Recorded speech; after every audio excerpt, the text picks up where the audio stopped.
பார்லிமெண்ட்டில் அமித்ஷா நாக்கப்படுங்கிற மாதிரி கேட்டிருக்காரு நம்ம தமிழ்நாடு எம்பிங்களை பார்த்து. அவர் கேட்குறாரு, அந்த ஜட்ஜை வந்து ராஜினாமா பண்ண சொல்கிறீங்களே, ஒரு தீர்ப்பு கொடுக்குற ஜட்ஜை வந்து ராஜினாமா பண்ண சொல்லுவீங்களா? உங்களுக்கெல்லாம் நீங்கள்லாம் என்ன இதுன்னே தெரியலையா? நாட்டை பற்றி கவலைப்பட மாட்டீங்களா? அவர் சொல்கிறார். எப்படின்னா, அந்த வர்மா ஜட்ஜு வீட்டில் கோடிக்கணக்கான பணம் இருந்து எரிஞ்சது எல்லாருக்கும் தெரியும். இதுவரை சுதந்திரம் அடைந்ததிலிருந்து எந்த ஒரு ஜட்ஜையும் இம்பீச்மெண்ட் பதவி நீக்கம் செஞ்சதே இல்லை. இப்போ இந்த வர்மா இதில் இப்போ கோடிக்கணக்கான பணம் வீட்டில் எரிஞ்சதில் உச்சநீதிமன்றமே நடவடிக்கை எடுங்கன்னு சொல்லிட்டாங்க. அப்படி இருந்து நாங்கள் கவனமாக மெதுவாக ஏன் நடவடிக்கை எடுக்கிறோம்னா, அதாவது ஜட்ஜை வந்து பதவி நீக்கம் செஞ்சிடலாம், ஆனால் உலகளவில் அது செய்தியாக வரும்போது இந்தியாவில் இருக்கும் நீதிபதிகள், இந்தியாவில் இருக்கும் ஜுடிஷியரி நீதித்துறை கரப்டு ஊழல் வாய்ந்ததுங்கிற ஒரு கெட்ட பேர் இந்தியாவுக்கு உலகம் பூரா வந்துடும். அதனால் அவர் மேலேயே வந்து நாங்கள் பார்த்து அடி எடுத்து வைக்கிறோம். காங்கிரஸ்காரங்க கையெழுத்து போட்டாங்க, எங்களுக்கும் அவங்க பதவி நீக்கிறதுல உடன்பாடு உண்டு, பதவி நீக்கணும். ஆனால் பார்த்து பண்ணணும். ஒரு பதவி நீக்கம் பண்ணும்போது பல விஷயங்கள் வருது, சட்டப்படி இதுபடி அதை பண்ணணும்னு நாங்கள் பண்ணிக்கிட்டு இருக்கோம். இந்த லட்சணத்தில் ஒரு தீர்ப்பு கொடுத்த நீதிபதி மேலே பதவி விலகணும்னு சொன்னீங்கன்னா நீங்கள்லாம் என்ன ஜென்மன்னு தெரியல. அப்படி நான் சொன்ன வார்த்தைகளே அப்படியே இன்டைரக்டாக சொல்கிறார்.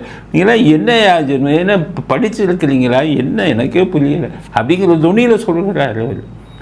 आजादी के इतने साल में नहीं हुआ है मान्यवर कि कोई जज एक जजमेंट है तो जज के खिलाफ इंपीचमेंट लेकर आते हैं, अपनी वोट बैंक को एड्रेस करने के लिए इंपीचमेंट लेकर आते हैं मान्यवर। और ये सारे ने तो साइन कर दिया, साथ ही साथ उद्धव जी ने भी साइन कर दिया।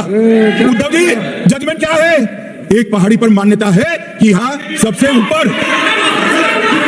ऊपर दिया जलाया जाए मान्यवर। एक वोट बैंक को संभालने के लिए एक हाईकोर्ट के जज के सामने इंपीचमेंट लेकर आए हैं देश की जनता उनको। அமித்ஷா எந்திரிச்ச உடனே ஓடிட்டாங்க. கனிமொழி, டிஆர் பாலு 2 பேர் தான் போய் பதவி விலக இது பண்ணணும்னு சபாநாயகர்கிட்ட கடிதம் கொடுத்தாங்க. நின்று பேச வேண்டியதுதானே அமித்ஷாவை எதிர்த்து. ஏன்னு கேட்டிங்கன்னா, ரெக்கமெண்டேஷன் டிஆர் பாலு எல்லாம் அங்கே அமித்ஷாவை பார்த்தாரு நான் கையெடுத்துக்க முடியும், ஏன்னா அவன்கிட்ட நல்ல பேர் வாங்கிக்கணும், இல்லைன்னா ஈடி வீட்டுக்கு வந்துடுமே, அதனால் நல்ல பேர் வாங்கிக்கணும். கனிமொழியெல்லாம் அமித்ஷாவை பார்த்தா அவ்வளோதான், வாயவே திறக்க மாட்டாங்க. ஆனால் வெளியில் வந்துக்கிட்டு பேசுகிறது இப்படி பேசுகிறாங்க. அமித்ஷா பேசும்போது ஏன் உட்காந்து பதில் கொடுக்க வேண்டியதானே? ஏன் பதில் கொடுக்க பயப்படுறீங்க? நீங்கள் தான் எழுதி கொடுத்தீங்கல்ல. அதுதான் அவர் கேட்குறாருல்ல, தீர்ப்பு கொடுத்தா இது பண்ணுவீங்களான்னு. அதுக்கப்புறம் சிவசேனான்னு ஒரு கட்சி, அந்த சிவசேனா அப்படின்னா அவர் மகாராஷ்டிராவில் இருக்குது. அவங்க வந்து இந்து ஆதரவு கட்சி, அது இந்து ஆதரவு கட்சி. அதில் உத்தம் தாக்கரேங்கிறவர் வந்து பால் தாக்கரேங்கிறவர் தான் அந்த சிவசேனாவை ஆரம்பித்தார். அதுக்கப்புறம் அவருடைய இறந்ததுக்கப்புறம் உத்தம் தாக்கரேங்கிறவர் வந்து அவருடைய பையன்தான் அந்த கட்சிக்கு இப்போ தலைவர். அவங்கெல்லாம் எம்பியாக ஜெயிச்சிருக்காங்க. அவர் சொல்கிறாரு, அமித்ஷா, இந்து மதத்தை வச்சு கட்சி நடத்திக்கிட்டு இருக்கீங்க, உத்தம் தாக்கரே, உங்களுக்கு அங்கே உத்தவ் தாக்கரே இந்து மதத்தில் கட்சி வச்சு பண்ணிக்கிட்டு இருக்கீங்க. ஒரு திருப்பரங்குன்றங்கிற மலையில் ஒரு முருகருக்கு இது எத்தனை தீபம், நீங்கள் போய் அந்த நீதிபதியை பதவி விலகணும்னு கேட்டிருக்கீங்களா? உங்களுக்கு அசிங்கமாக இல்லையான்னு கேட்குறாரு. ஓடிட்டாங்க எல்லாம். ஸோ இதில் நம்ம இதே கிடையாது நமக்கு. இதில் வந்துக்கிட்டு நீங்கள் மதம் ஜாதி இதெல்லாம் கிடையாது. இதை ஒரு பிரச்சனையாக தான் பார்க்கணும். அதனால் அவர் கேட்ட கேள்விக்கு யாருக்காச்சும் தைரியம் இருக்கா பதில் சொல்ல? இந்த லட்சணத்தில் திமுக எம்பிங்கள்லாம் ஜனாதிபதிக்கு இவர் பதவி விலகணும்னு எழுதுகிறாங்க. ஏன்னா பூரா மெஜாரிட்டி இல்லை, இவங்களுக்குள்ள ஒற்றுமை இல்லை. இப்போ வந்துக்கிட்டு காங்கிரஸ்காரங்களே ஏன்டா கையெழுத்து போட்டோன்னு இருக்காங்க. ஏன்னா வட இந்தியாவில் இது இந்துக்கள் பூரா இனி போட மாட்டான், முருகரை கடவுளாக கும்பிட்றாங்க. என்னடா இதை இவ்வளோ பிரச்சனை ஆக்குறாங்க காங்கிரஸ்காரங்க, நீ காங்கிரஸுக்கும் ஓட்டு விழுகாது. அதனால் இப்போ மற்ற கட்சிக்காரவங்கெல்லாம் ஏன்டா இந்த டிஎம்கேக்காரன் இழுத்து விட்டு அதில் போய் நம்ப மாட்டோன்னு யோசிச்சுக்கிட்டு இருக்காங்க. பாருங்கள், தமிழ்நாட்டையும் கெடுக்கிறாங்க இந்த திமுகக்காரன், இந்த டெல்லி அரசியலையும் போய் கெடுத்துக்கிட்டு இருக்கான். இவங்களுக்கு தானே ஓட்டு போடுறோம். ஓட்டு இல்லை, எல்லாம் இந்த சார் வந்தால் சரியாக, எல்லாம் கள்ள ஓட்டு, எல்லாம் போகஸ் ஓட்டு தான். எவனும் உருப்படியாக ஓட்டு போட்டதில்லை. இப்போ உங்களுக்கு முருகரை கும்புற எவனாவது இனி ஓட்டு போடுவானா திமுகவுக்கு? எல்லாம் திருச்செந்தூரில் பாருங்கள், லட்சக்கணக்கான கூட்டம் வருது. சபரீசனே குடும்பத்தோடு அங்கே போய் கும்பிட்றாரு. துர்கா ஸ்டாலின் அங்கே போகிறாங்க. இவங்கெல்லாம் அங்கே போய் சாமி கும்பிடும்போது அதே முருகருக்கு இங்கே எழுது பண்ணக்கூடாது, தீபம் ஏற்றக்கூடாது அப்படின்னு சொல்லி இது பண்ணால் சாமியை கும்பிட்றவையாமல் ஓட்டு போடுவான். அதனால் மத நல்லிணக்கத்தை கெடுப்பதற்காக அமித்ஷா சொல்கிறார், நீங்கள் எதுக்காக பண்ணுறீங்கன்னு தெரியும், ஓட்டுக்காக இதை பண்ணுறீங்க, மனசாட்சியை நீங்கள் பார்க்குறது இல்லைன்னு கேட்குறாரு. கரெக்டு தானே?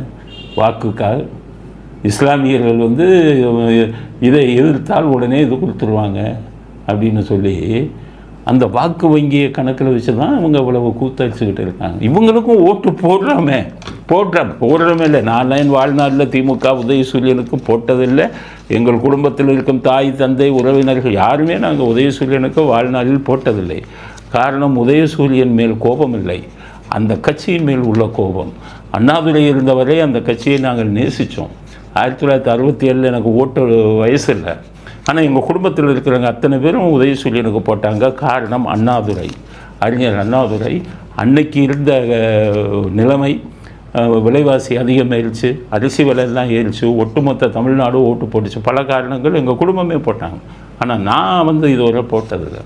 ஆனால் அதே குடும்பம் 71க்கு வந்ததுக்கப்புறம், எம்ஜிஆர் வந்ததுக்கப்புறம், 72 எம்ஜிஆர் வந்ததுக்கு பிறகு இன்று வரை எங்கள் குடும்பம், எங்கள் உறவினர்கள், எங்கள் உறுப்பு யாருமே நாங்கள் போட்டதில்லை. காரணம், 72க்கு அப்புறம் திமுக தடம் மாறியது, கருணாநிதி தடம் மாறினார். எம்ஜிஆர் வந்தவுடன் திமுகவின் இதுவே சரியில்லை, கருணாநிதி தவறான பாதையை கொண்டு போனார். அதனால தான் அவங்களுக்கு வாக்கு ஓட்டே போடல. இப்போ போட்டவன் பூரா செத்தவனை வச்சு போட்டது, இது வச்சு போட்டது, அது வருங்காலத்தில் நீங்கள் தெரியும் உங்களுக்கு. அதனால தான் இப்போ பார்த்தீங்கன்னா இந்த இன்றைக்கி பார்லிமெண்ட்டில் இந்த கூத்தடிச்சிட்டு அடுத்தது இந்த தமிழச்சி தங்கப்பாண்டியன், அவர் தென்சென்னை எம்பி, அவரெல்லாம் படித்தவங்க, அவர் கவிதையெல்லாம் எழுதுவார், ஒரு பெரிய ஓரளவு இன்டலெக்சுவல் குரூப்பில் வர்றவங்க, படித்தவர்கள், அறிவாளிகள், அந்த மாதிரி கூட்டத்தில் வர்றவங்க. அவருடைய கணவர் பார்த்திங்கன்னா ஐபிஎஸ் அதிகாரி. இவங்கெல்லாம் எனக்கு ரொம்ப நல்லா தெரியும். அவர் கணவர்லாம் எனக்கு ரொம்ப நல்லா தெரியும். ரொம்ப நல்ல மனிதர். அதில் காவல்துறையில் இருக்கும்போது ரொம்ப அமைதியாக இருந்தார். அவங்க எம்பி ஆகிட்டு இப்படி போய் இன்றைக்கி என்ன பேசுகிறாங்கன்னா, இதில் போய் பார்லிமெண்ட்டில் கருணாநிதிக்கு Bharat Ratna கொடுக்கணுங்கிறாங்க. Sir, the world has rarely seen a great personality like Muthamizhariஞர் Dr. Kalaignar, and I rise here to urge the Union government to honor Dr. Kalaignar with the highest civilian award, Bharat Ratna, sir. Bharat Ratna கொடுக்கறதுக்கு ஒரு தகுதி வேணாமா? நேதாஜிக்கு என்ன பாரத ரத்னா கொடுக்கல? கேவலம் இல்லை இந்த நாட்டில். நேதாஜியுடன் சேர்ந்து இந்திய தேசிய இராணுவத்தை உருவாக்கி தமிழ்நாட்டிலிருந்து படைகள் எல்லாம் அனுப்பி அவருக்கு வலதுகரமாக இருந்த பசும்பொன் முத்துராமலிங்க தேவருக்கு பாரத ரத்னா கொடுக்கணும்னு இப்போ தான் எடப்பாடி போய் கேட்டு வந்திருக்காரு. அந்த மாதிரி தேசபக்தர்களுக்கு கொடுக்கல. சிறையில் செக்கிழுத்த வாவு சிதம்பரம் பிள்ளைக்கு கொடுக்கல. ஏன் கொடுக்கல? இவர்களை விட தியாகம் செய்தவரா கருணாநிதி? அவர் சாதாரண அரசியலில் இருந்தவர் தானே. சுதந்திரத்துக்காக உயிரை கொடுத்த எத்தனை பேர் இருக்காங்க? மிகப்பெரிய தியாகம், நேதாஜியோடைய தியாகம் பண்ணிட்டீங்க. அப்படிப்பட்ட இதில் கருணாநிதிக்கு இப்போ இது கொடுக்கணுங்கிறாங்க. கருணாநிதி ஒரு சாதாரண அரசியல் நடத்தினவர். அவர் தாக்குறதுக்காக சொல்லலை, நடந்த உண்மை அதுதான். 1976 சர்க்காரியா கமிஷன் அமைக்கப்பட்ட போது விஞ்ஞான முறையில் ஊழல் செய்தவர்னு சர்டிஃபிகேட் கொடுத்தாங்க. இப்போ இந்த மாதிரி சாதாரண அரசியல்வாதிகளுக்கு, நாட்டுக்காக எந்த தியாகத்தையும் செய்யாதவர்களுக்கு, சுதந்திரம் அடைந்தவுடன் நாட்டு சொத்தையும் மக்கள் சொத்தையும் கொள்ளையடித்தவர்களுக்கெல்லாம் பாரத ரத்னான்னு கேட்கும்போது கொஞ்சமாச்சும் உங்கள் தலைவராக இருக்கலாம். எம்ஜிஆருக்கு கூட ஏன் கொடுத்தாங்கன்னா, எம்ஜிஆர் கொள்ளையே அடிக்கலப்பா, அவர் உயிரிலே நான் இது ஆட்சிக்கு இருந்ததில் நான் சொத்து ஒன்று கூட சம்பாதிக்கலை, என்னுடைய சொத்து பூரா நான் இதில் சம்பாதிச்சது சினிமாவில்னு எழுதினார். ஊமையை வாய் ஊமையாக இருக்கிற காது கேட்காத குழந்தைகளுக்கெல்லாம் சொத்தை எழுதி கொடுத்தாரு. அதனால் கொடுத்தாங்க. உங்களுக்கு என்ன ஒரு உயர்ந்த ஒரு இது இருந்தது? அரசியலில் உயர்ந்த பாரம்பரியம் ஏதாவது இருந்ததா? நீங்கள் பாட்டுக்கு ஏதாச்சும் இருந்தால் பாரத ரத்னாலாம் எவ்வளோ பெரிய வருது, அதையும் போய் கேட்குறாங்க, பாரத ரத்னா கொடுங்க அப்படி. ஆக இந்த இதை திருப்பரங்குன்றம் இதை நீதிபதியை பதவி நீக்கம் செய்ய முடியாதுன்னு ரொம்ப நல்லா தெரிஞ்சுக்கிட்டு இந்த மாதிரி ஒரு பேரை கெடுப்போம் அப்படி யாரையாச்சும் அரெஸ்ட் பண்ணுறீங்களா? எவ்வளோ பேசுகிறாங்க தெரியுமா? நீதியரசர் சாமிநாதனை எல்லாத்துக்கும் உடந்தை. எங்களை மாதிரி உண்மை பேசினவங்கள நம்மளை திட்டான்னு அரெஸ்ட் பண்ணால் எல்லாத்துக்கும் இது வரும். நான் யாரை திட்டினேன் அதெல்லாம் பின்னாடி வரும். ஒவ்வொருத்தரும் ஜெயிலுக்கு போக போகிறாங்க. போனதுக்கப்புறம் நான் மனம் திறப்பேன், எனக்கு என்னுடைய இது பண்ணதுக்கு யாரும் எல்லாம் ஜெயிலுக்கு போக போகிறாங்க. நாங்களும் மத்திய அரசாங்கத்தோட கான்டாக்டில் இருக்கோம். அங்கே என்ன நடக்குது எது நடக்குது, எங்களால் முடிந்ததை ஒரு அணில் மாதிரி நாங்கள் எங்களால் முடிந்ததை அங்கே செஞ்சுக்கிட்டு தான் இருக்கோம். எங்களுக்கு தொந்தரவு கொடுத்தவர்களுக்கு நாங்களும் தொந்தரவு கொடுக்கணும்ல, அதை செய்து கொண்டு தான் இருப்போம் கடைசி வரை. அதனால் இதெல்லாம் இது பண்ணிவிட்டு எங்களை போன்றவர்கள் சொன்ன சாதாரண வார்த்தைக்காக நம்ம திட்டினோன்னு தெரியக்கூடாது. ஜட்ஜு இது பண்ண ஜட்ஜை திட்டலையே, ஜட்ஜை பற்றி கொடுத்த தீர்ப்பில் தப்பு இருக்குது.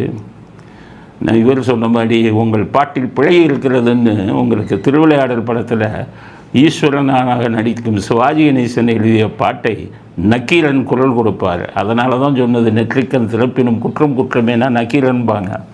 ஈசனையே இப்போ தப்புன்னாரு. அதே மாதிரி நாங்கள் நீதிபதிகள் வந்து அந்த தீர்ப்பை கொடுத்தா அதில் தப்பு, சட்டப்படி அதில் தப்பு அப்படிங்கிறது தான். நீங்கள் ஜட்ஜை கேட்குற கேள்வி எல்லாம் என்ன கேள்வி கேட்குறீங்க? இந்த நாடும் இந்த அரசாங்கமும் வேடிக்கை பார்த்து கொண்டிருப்பது மிகப்பெரிய மோசமான விஷயம். இன்றைக்கி ஒரு ஜட்ஜை சஸ்பெண்ட் பண்ணியிருக்காங்க, செம்மல்னு ஒரு ஜட்ஜு. அது காஞ்சிபுரத்தில் நான் போன ஒரு வழக்கிலேயே கண்டுபிடிச்சிட்டேன். நியாயத்துக்கு எதிராக தர்மத்துக்கு எதிராக தீர்ப்பு கொடுத்தாரு. நான் ஒடிஞ்சு போயிட்டேன். என்ன இது இப்படியெல்லாம் கொடுக்குறீங்க, எங்கேயா போவோம் நீதிக்கு இப்படி.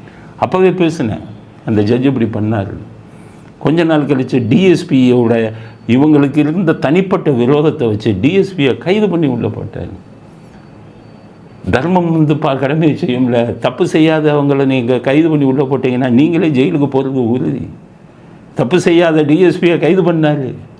கடைசி இன்னைக்கு அவரை சஸ்பெண்ட் பண்ணியிருக்காங்க ஹைகோர்ட்டு. இது மாதிரி நீதிபதிகள் வந்து தவறு செய்தால் விமர்சனம் செய்கிறதுல தப்பு இல்லை. இன்றைக்கி சுப்ரீம் கோர்ட் சொல்லியிருக்காங்க.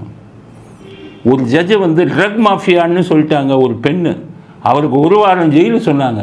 உச்சநீதிமன்றம் இது நீக்கிடுறாங்க, ஜெயிலு கொடுக்கறது தப்புன்ட்டாங்க, கொடுக்கக்கூடாதுன்ட்டாங்க. அப்போ தான் என்ன சொன்னாங்க, நீதிபதியை தனிப்பட்ட முறையில் தான் அவர் வந்து சொல்லியிருக்காரு. அதுக்காக நீங்கள் வந்து இந்த வார்த்தை வந்து பெரிய வார்த்தைங்கிறதுக்காக நீங்கள் 1 வருஷம் 1 வாரம் ஜெயிலுக்கு அனுப்புனது தப்பு அப்படின்னு இருக்காங்க. நான் அதைத்தானே சொன்னேன், நான் சொன்னதை தானே சுப்ரீம் கோர்ட் சொல்லிச்சு. அப்போ அப்படி பண்ணீங்கல்ல. நீதிபதி சாமிநாதன் கூட என்ன பண்ணுறோம்னா, அவர் நியாயத்தை சொல்லியிருக்காரு, யார் தர்மத்தை அவரை போய் ஜெயிலில் தள்ளணும்னா நீங்கள் தான் என்ன கேட்டகரி உங்களுக்கெல்லாம் நீங்கள் அப்படி தான். எம்ஜிஆர் தீய சக்தின்னு உங்களை ஏன் சொன்னார்? இதனால தான் சொன்னார், எப்போதுமே அநீதிக்குத்தான் துணை போவீர்கள், நியாயத்துக்கு நீங்கள் இன்னொரு துணை நின்றதாக வரலாறு இல்லை.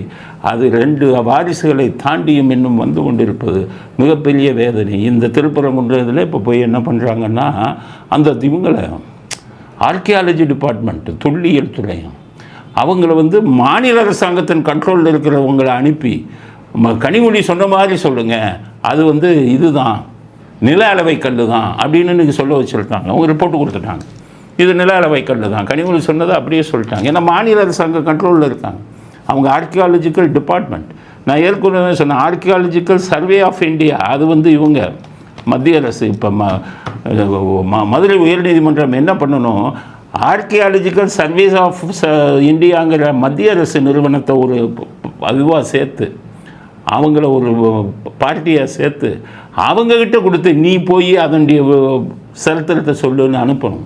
ஏன்னா ஊரை ஏமாத்துறாங்கல்ல, இந்த ஆர்கியாலஜி சொல்லிட்டாம்பாங்க, யார்கிட்ட இருக்கா? இன்றைக்கி இருக்கிற ஐபிஎஸ் அதிகாரிகள் கூட அவங்களுக்கு வேலைக்காரர்கள் மாதிரி தானே இருக்காங்க. சொன்னால கைது பண்ணுறாங்கன்னா போட்டு கைது பண்ணுறாங்க. அதாவது நீங்கள் இந்த அவங்க இது பண்ணும்போது பார்த்தீங்கன்னா, அதாவது உணர்வு ஏன்னா இப்படியா அவங்களுக்கு போய் ஆர்டர்லி வேலை பார்க்கறது, அப்படி போய் பண்ணுறாங்க. அப்படி இருக்கும்போது சர்வே ஆஃப் இந்த ஆர்கியாலஜி டிபார்ட்மெண்ட்டை வச்சு அது மயில்கல் தான் இது பண்ணது தான், நில அளவை கல் தான் சொல்ல வைக்கிறாங்க. இன்றைக்கி இதில் வந்து முக்கியமான விஷயம், திருப்பரங்குன்றம் இதில் விஜய் கட்சியிலேருந்து இன்றைக்கி வாயை திறந்துருக்காங்க. நான் ஏற்கனவே சொன்னேன், நீங்கள் வாயை திறக்காமல் இருக்கக்கூடாது, உங்கள் கருத்தை சொல்லணும். விஜய் கட்சியை சேர்ந்த நிர்மல்குமார், அவர் நிர்மல்குமார் யாருன்னா ஐடி விங்கு சீஃப். அவர் நேர்மையான நேருக்கு நேரம் சொல்லிடுவார். முதல்ல பிஜேபியில் தான் இருந்தார், அண்ணாமலைக்கும் இங்கே வரைக்கும் கருத்து வேறுபாடு வந்தது. அண்ணாமலை சில விஷயத்தை செய்ய சொன்னது அவர் முடியாதுன்ட்டு கடைசி போகும்போது என்ன போட்டார், 420 மலைன்னு போட்டு போயிட்டார். அண்ணாமலையை பற்றி கவலைப்பட ஏமாற்றக்காரர் அண்ணாமலைன்னு ட்விட்டரில் போட்டார்.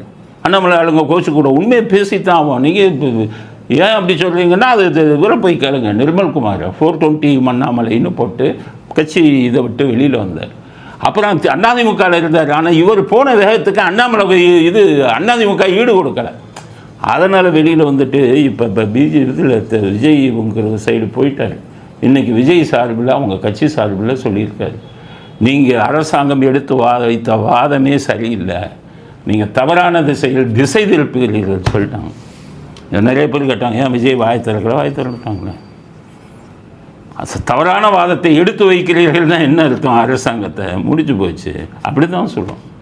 நீதிமன்றத்து பக்கம் நம்ம நிற்கணும்.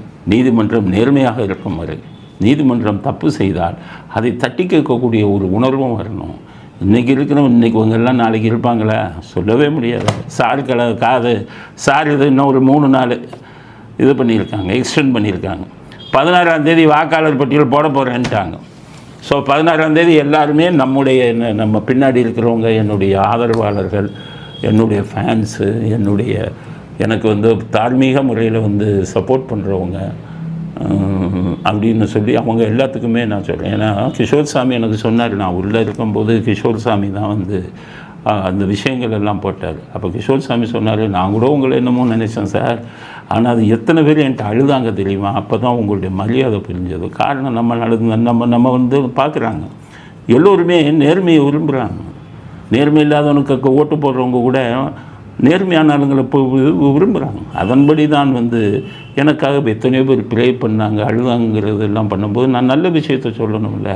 ஸோ எனக்கு ஆதரிக்கிறவங்க எல்லாருக்கும் என்ன சொல்கிறேன்னா, உடனே வாக்காளர் பட்டியல் 16ஆம் தேதி வந்தோடனே உங்கள் கடமை, உங்கள் குடும்பத்தில் யாராச்சும் செத்தவங்க பேர் இருந்தால் உடனே அப்ளை பண்ணி நீக்குங்க. உங்களுடைய பேர் வேறு அட்ரஸில் இருந்தால் அப்ளை பண்ணி நீக்குங்க. உங்கள் உறவினர்கள், நண்பர்கள் எல்லாரையுமே செக் பண்ண சொல்லுங்கள். எல்லாத்தையுமே வெளிநாடுகளுக்கு போயிட்டால் நீக்கிடுங்க, எல்லா ஓட்டையும் போட்டுருவான் திமுககாரங்க. அதனால் இதெல்லாம் நீக்குவது ஒவ்வொரு குடிமகனின் கடமை. அதனால தான் மத்திய அரசாங்கம் கொண்டு வந்திருக்காங்க. அமித்ஷா சொல்கிறாரு, நேர்காலத்திலே இதை பண்ணிக்கிட்டு இருந்தாங்கன்னு சொல்கிறார். அதனால் ஒரு நேர்மையானது வருது. 16ஆம் தேதி வாக்காளர் பட்டியல் வந்துவிடும். அப்போ எல்லோரும் சரியான முறையில் கண்காணித்து ஒரு நியாயமான வாக்காளர் பட்டியலை உருவாக்குவது நம்முடைய கடமை. அது செய்யணும். அதனால் இவர் திருப்பரங்குன்றம் இன்றைக்கி நடந்த விஷயங்கள் இதில் இன்னொன்று, ஓய்வு பெற்ற நீதிபதி அலி பரந்தாமன் அவர் என்ன கருத்து சொல்லியிருக்காரு, அங்கே எங்கே தீபம் ஏற்றணும்னு கோயில் நிர்வாகம் தான் முடிவு பண்ணுங்கிறார். நான் என்ன கேட்குறேன், அலி பரந்தாமன் நல்ல ஜட்ஜு. ஏன்னா ஒரு 10 வருஷத்துக்கு முன்னாடி நான் என்ன பண்ணேன், ஒரு விதவை பெண்ணுக்காக ஆஜரானேன். விதவை பெண்ணோட அம்மா இறந்து போயிடுறாங்க. அவங்க அரசு ஊழியர். அப்போ அவருடைய கணவர் 2ஆம் கல்யாணம் பண்ணிட்டு போயிடுறாரு. ஆனால் முதல் மனைவி இறந்த உடனே நான் தான் அவருக்கு வாரிசு. ஏன்னா சட்டம் என்ன சொல்லுதுன்னா, கணவன் இறந்து விட்டால் மனைவிக்கு பென்ஷன், மனைவி இறந்து விட்டால் கணவனுக்கு பென்ஷன். கணவர் 2ஆம் கல்யாணம் பண்ணிட்டு போனால் அது விட்டாங்க, அதெல்லாம் கணவருக்கு தான். நாங்கள் அப்போ நான் அவருடைய அந்த இறந்து போன பெண்ணின் மகள் விதவை, வருமானமே இல்லை, அவருக்காக நான் ஆஜரானேன். அலி பரந்தாமன் தான் ஜட்ஜ். அவர்கிட்ட கேட்டேன், சட்டம் இதைத்தான் சொல்லுது, ஆனால் மனசாட்சி வேறு மாதிரி சொல்லுது. உங்களுக்கு அதிகாரம் இருக்கிறது, பெண் விதவை பெண் இருந்தால் கொடுக்கலாம்னு அரசு ஆணையம் இருக்குது. இங்கே கணவனுக்கு கொடுக்காதீர்கள். அவர் 2ஆம் கல்யாணம் பண்ணிட்டு குழந்தை பெற்றுக்கிட்டாரு. இந்த விதவை பெண்ணுக்கு தான் நீங்கள் கொடுக்கணும். அந்த கணவனுக்கு அரசியல்வாதிகள் 2-3 பேர் ரெக்கமெண்டேஷன் பண்ணாங்க. நீதிக்காக போய் நின்று அலி பரந்தாமன்ட்ட ஒரே நாளில் விதவை பெண்ணுக்கு இது கொடுங்க, பென்ஷன் கொடுங்கன்னு சொன்னவர். அப்படிப்பட்டவர் இன்றைக்கி என்ன பேசுகிறாருன்னு பாருங்கள். மனசுக்கே கஷ்டமாக இருக்குது. கோயில் நிர்வாகம் தான் முடிவு பண்ணும். கோயில் நிர்வாகம் தான் அவங்க கையில் இருக்கையே. HRNC பூரா அது சேகர்பாபு கையில் இருக்க. அவங்க போய் கோயில் நிர்வாகத்துடைய கருத்தை சொல்லுவாங்களா? அவங்க மாற்றி அப்போ என்ன பண்ணுறது? அப்போ நீதியைத்தானே சொல்லணும். அதனால தான் அவர் நீதிபதி சாமிநாதன் இது பண்ணுறாரு. அவர் சாமிநாதனை விமர்சிச்சிருக்காரு. அலி பரந்தாமன் தப்பு. அது மத நல்லிணக்கத்தை கெடுக்கிறதே இவங்க தானே. மதம்னாலே கடவுள்னாலே எதிர்த்தவர்களாச்சு இவங்க. ஹரிபரிணாமன் போன்ற தெய்வ பக்தி இருக்கிற போன்றவர்கள் இப்படிப்பட்ட நாசிகர்களுக்கு நீங்கள் சப்போர்ட் பண்ணலாமா? இறைவனுக்கு சப்போர்ட் பண்ணுங்கள், இறை பக்திக்கு சொல்லுங்கள். எந்த இஸ்லாமியரும் அதை எதிர்க்கவில்லை அப்படிங்கிற ஹரிபரிணாமனுக்கு செய்தியாக பதிவு செய்ய விரும்புகிறேன்.